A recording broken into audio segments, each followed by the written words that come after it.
lot of my speech typed, and it's mostly because, if you know me, I like to go off on tangents, like a lot. So please excuse me if that's why I refer to my notes. So I wanted to talk about finding that teacher voice within us, because it took me a while. The first time I heard about finding your teacher voice, I was like, have you heard me? I love to talk. I have very easily found my teacher voice. But I realized it took me a few good years to find that. But I'm getting ahead of myself. I want to share with you kind of where I come from as a human being and what led me on this journey to even end up into education. So, like you heard, I'm a Colorado native, and I'm biased, but I think I have two of the most incredible parents you could ever have. From the outside, we look like a stereotypical white privileged family. And I think many of those things are true, yet there were many things that people didn't know about me.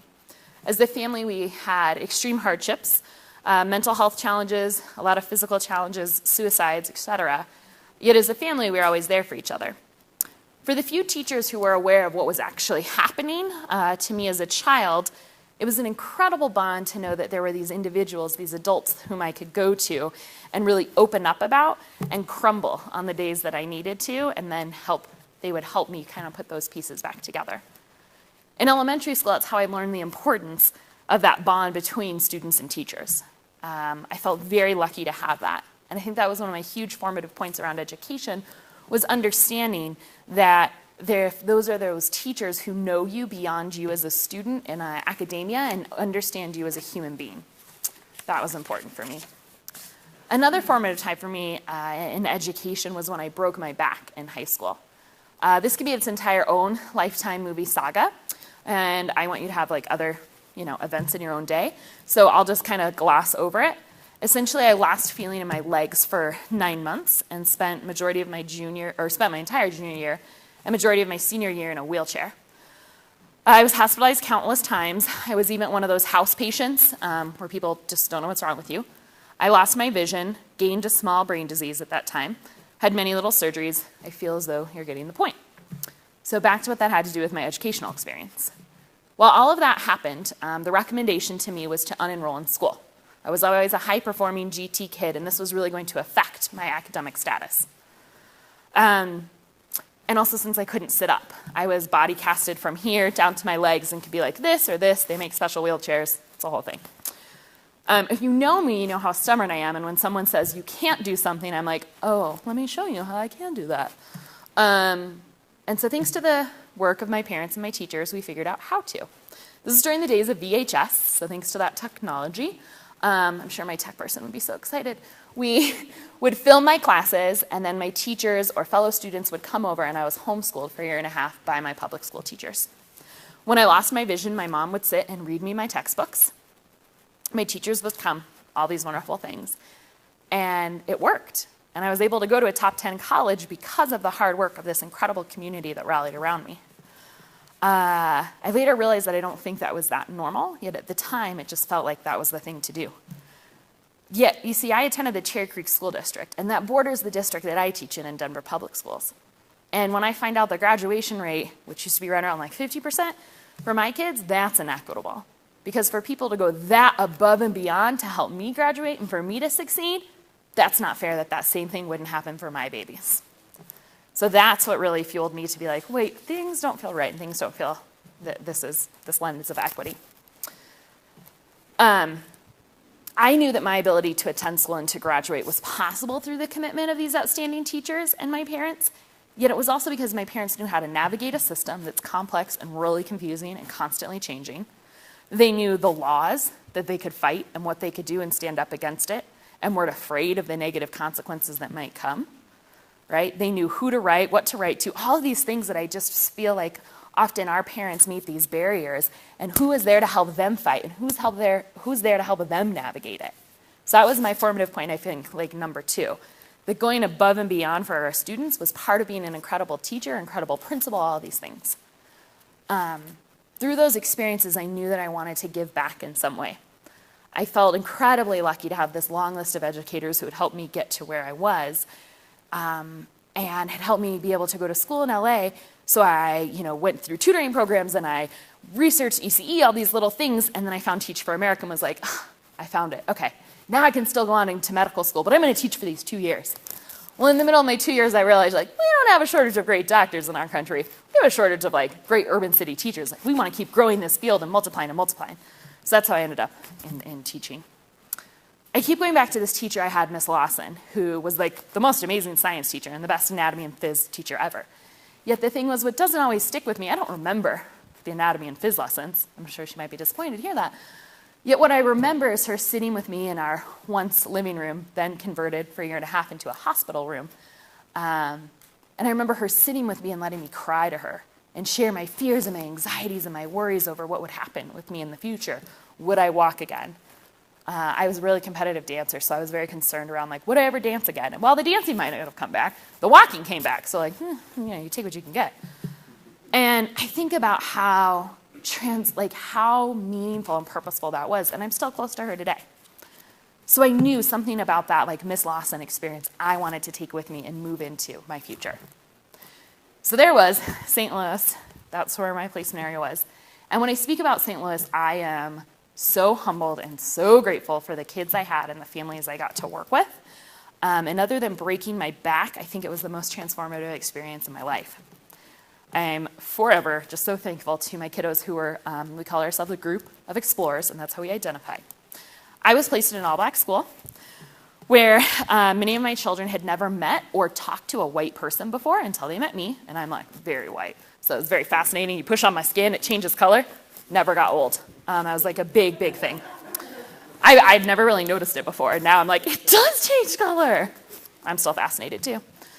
Within the first month, though, I had been, like, hit, kicked, bit, spit on, cussed out daily by my kids, cussed out weekly by my parents or principals, watched the SWAT team break down the big drug house across the street, all of these things, right? And here I come from, like, little suburbia, and I was like, oh, my God.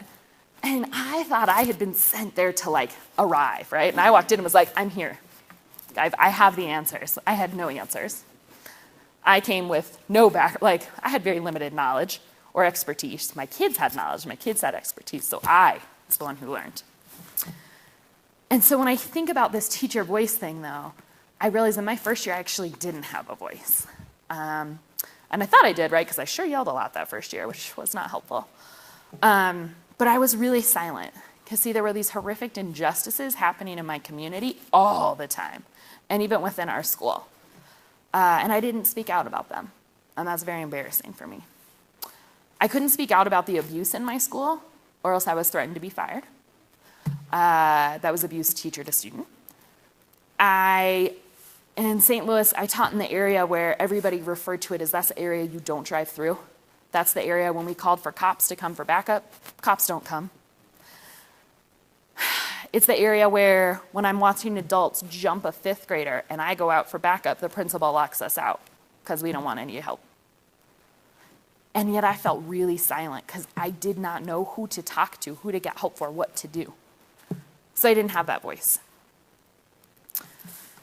I kind of lost my place, I'm not going to lie, because I get real angry every time I think about it. Okay. I think where I came from of trying to find my voice is when I was told constantly by my principal, stop trying to make change. We're just babysitting them till they go to jail. Stop trying. That's when I started to find my voice because I could not believe. I'm like, this just doesn't fit well. I have people sitting next to me in my hospital bed at home. Like, this is not lens of equity. Telling my kids that have learning disabilities, you don't have to learn. All you need to do is color. And so we had mounds of coloring books at my school. We didn't have paper to write on, but we had tons of coloring books because that's what we expected from our students. That's all we cared about. We just wanted them quiet, not fighting, coloring. That's inequitable. That is an injustice. I think watching my students and my families learn that they had rights, that they had things they could stand up for, and then watching them be empowered and go fight for those things in the right way and say, this is not okay. One of my favorite students, and I always ask her, like, are you sure I can share this story? And she's 18 now with 2 kiddos, and she's like, oh, you can tell everybody. I'm like, okay. Riache is so near and dear to my heart, and Riache has some pretty extreme learning disabilities, and learning is quite hard for her, and yet she is a reader and a writer, and I think she is just brilliant. And we spent 2 years together, and in learning about what an IEP was and how she deserved additional hours of support and how she deserved extended reading time and extended writing, right? All the things that we know to be true for kids. And after I left St. Louis, she moved schools. And at her new school, she got in a fight in the first week, which involved a fire extinguisher. And after she beat up a kid, she then decided the principal wasn't listening. So she burst down the door to the principal's office with the fire extinguisher and was like, "Excuse me, I have legal rights and you are not giving me those legal rights. I have what is called an IEP. Do you know what an IEP is?" And went on to describe what an IEP was at age 10 to her principal because she was irate that no one was giving her services and no one was helping her. Now, I congratulated Riyashi on her attempts of informing others about her legal rights, and then we talked about other ways to communicate more effectively than being physically not helpful. But I love her idea, and I love her ability to stand up for something that felt right.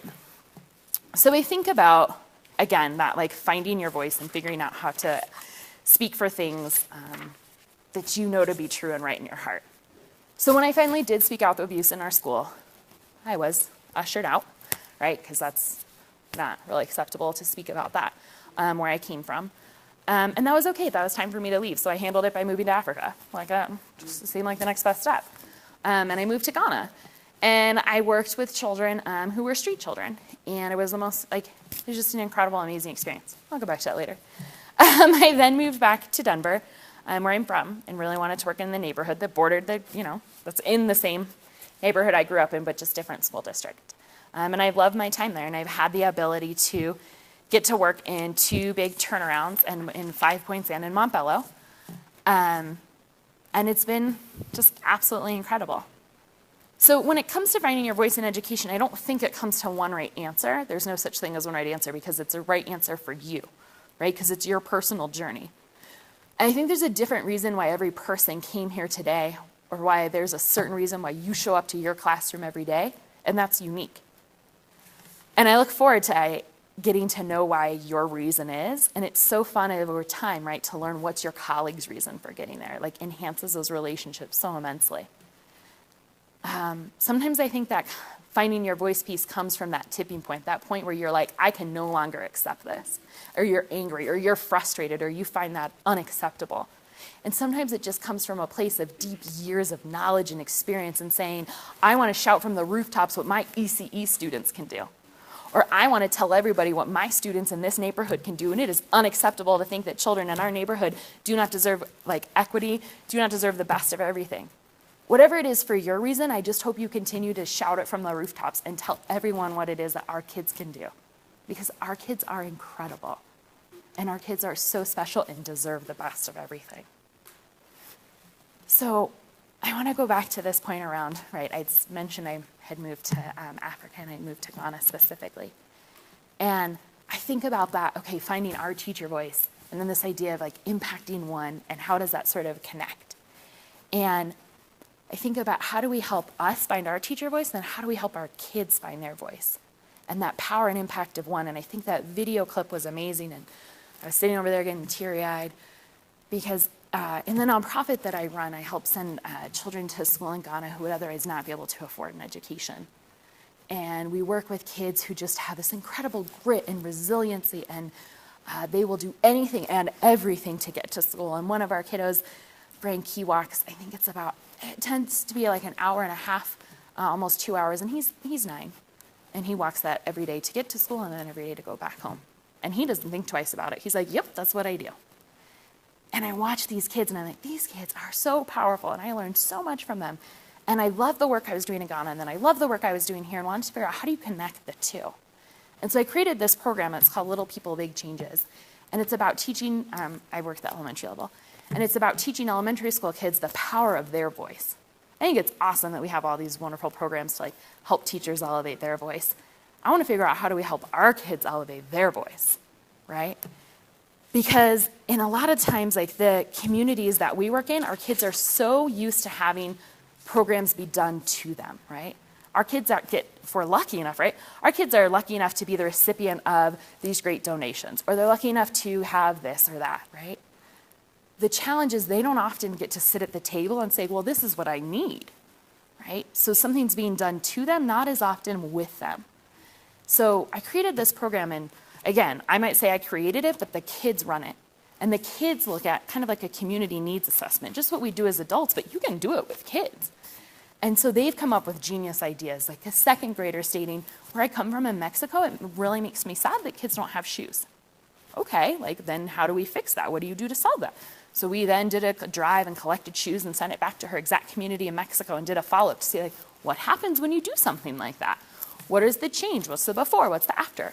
At Cole, where I used to teach, we also looked at, wow, our literacy rates in third grade are really low. Let's research that. What helps that? Early intervention in ECE.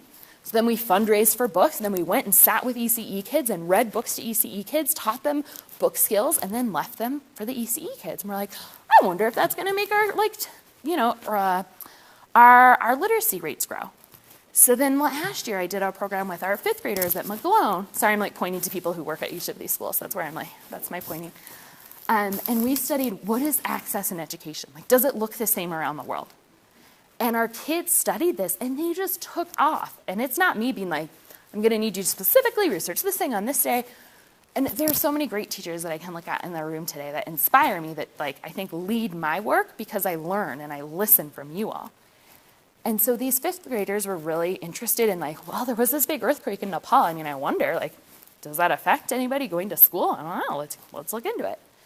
So as one of the things I was going to show today was a video clip that I didn't make, one of my fifth graders made.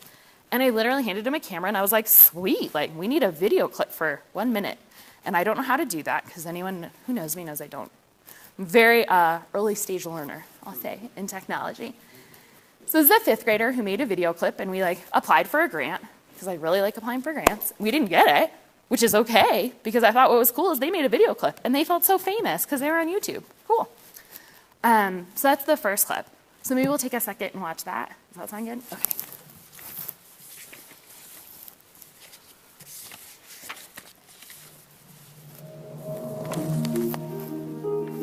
All right, where was the countries that you researched today? Can you show us on the map? I researched on the book. Great. Excellent job. All right, good job. And you guys were in the same group. Excellent. What country did you research today? Honduras. Show us.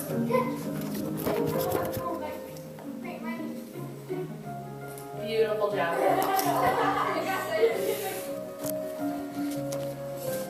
What country did your group research today? India. India, with the cities of Mumbai.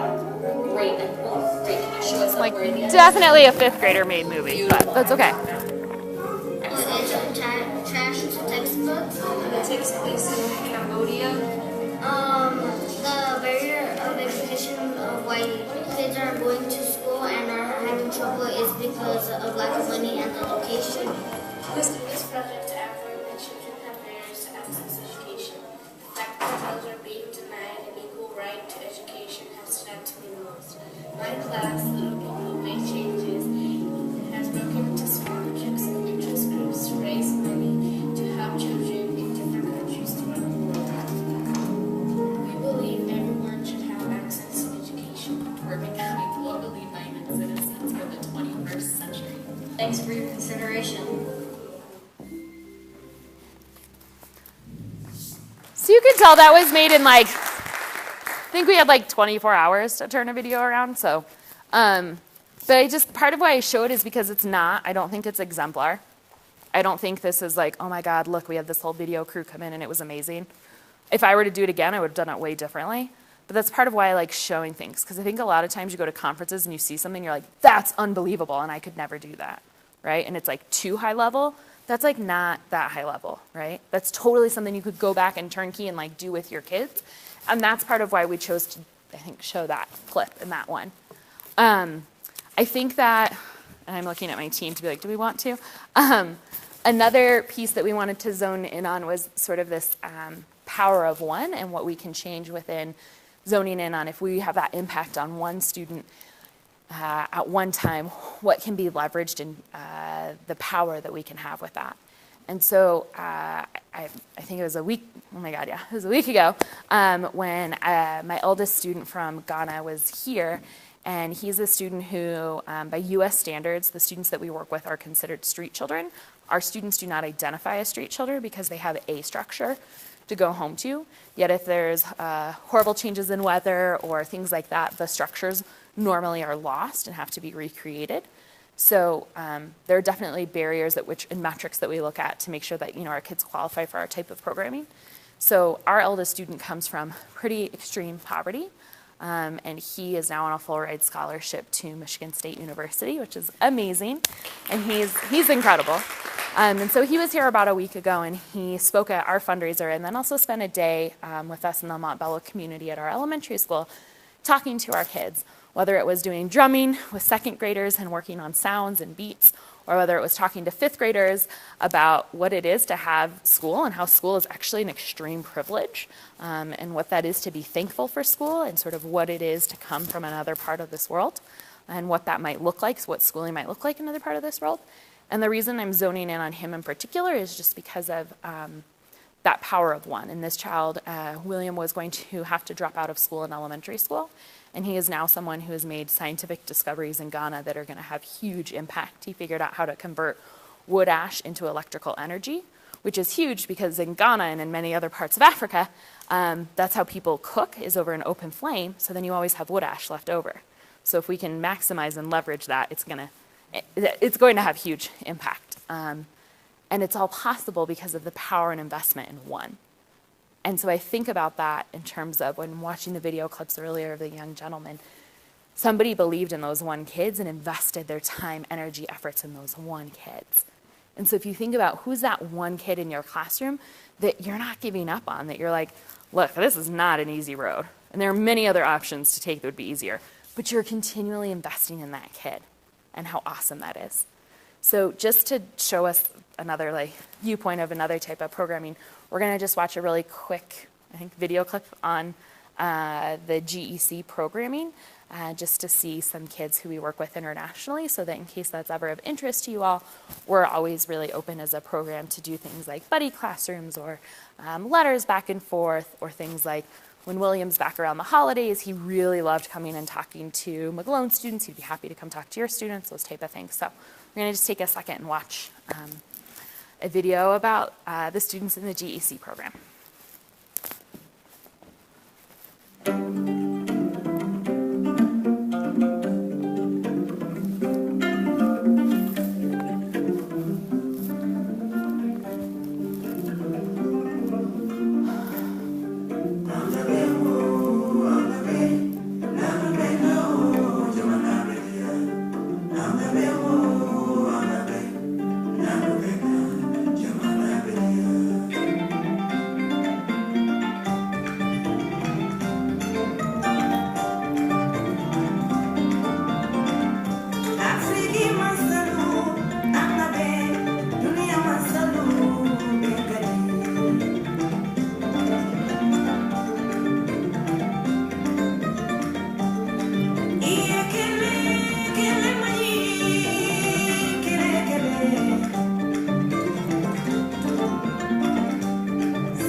Hello everyone, my name is Kennedy.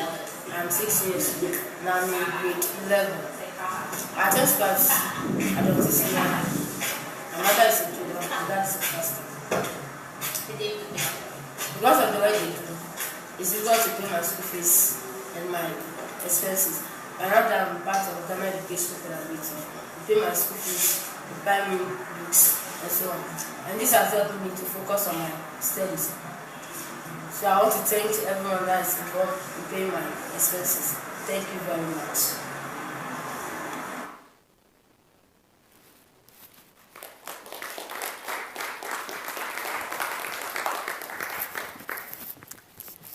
Thanks. So a big reason we wanted to show that was just, again, that like belief system in one. We're a really small program.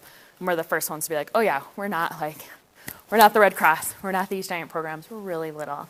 And what we believe in is that investment in one and that belief in, working one-on-one with kids.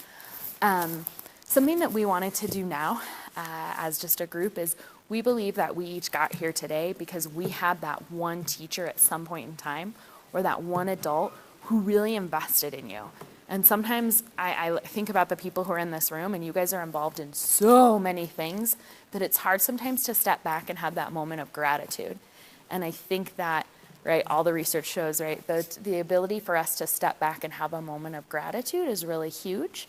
So we're passing out right now a thank you card, and use that card however you want right now. But we just want to offer a few moments of just some like quiet time, because we know in our day-to-day schedules, we are so busy supporting and like showing love and showering our kids with attention and affection that sometimes it's difficult for us to pause and reflect who helped us get to this point, right? For me, I know it's Miss Lawson.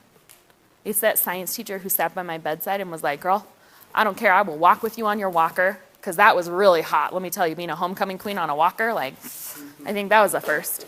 I think that those moments of gratitude also help you reflect on like, wow, the impact you have on kids is so big. And I'm sure you've had this happen in your career, and I'm sure you'll have many more moments where the kids stop and give you those, those gracious times and appreciate you. So we're going to just give a couple minutes of time to write that gratitude. And perhaps it's to your wife for sticking by you through being an educator, which is really difficult to stand by us.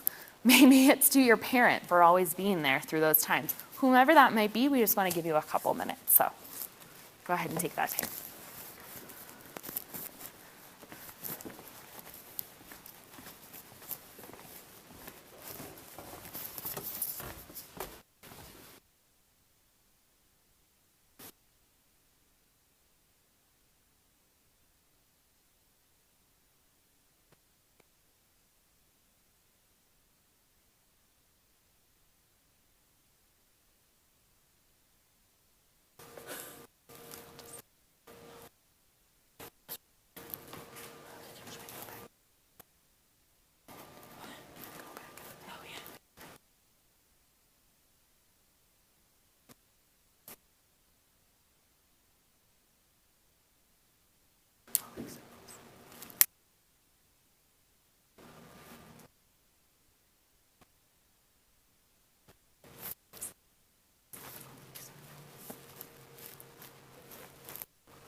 into the salon.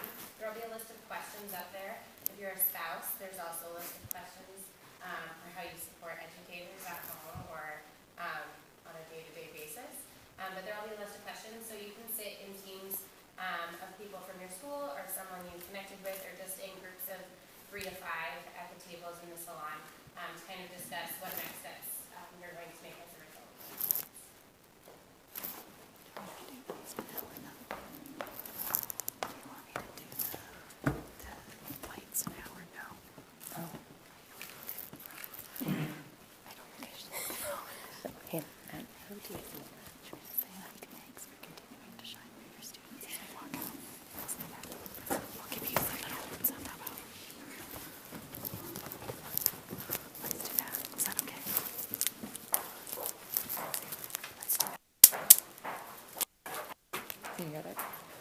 Thanks for shining for your students. Last night. Thanks for shining. Thank you for shining for your students. Thanks for shining for your students. Oh, you get 2? Whoa. Just like, oh. No, this was.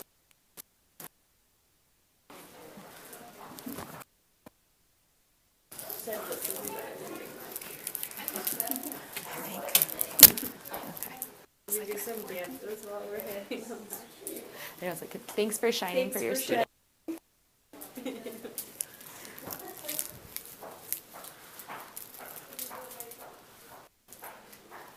think it's still following me. Should I turn it off?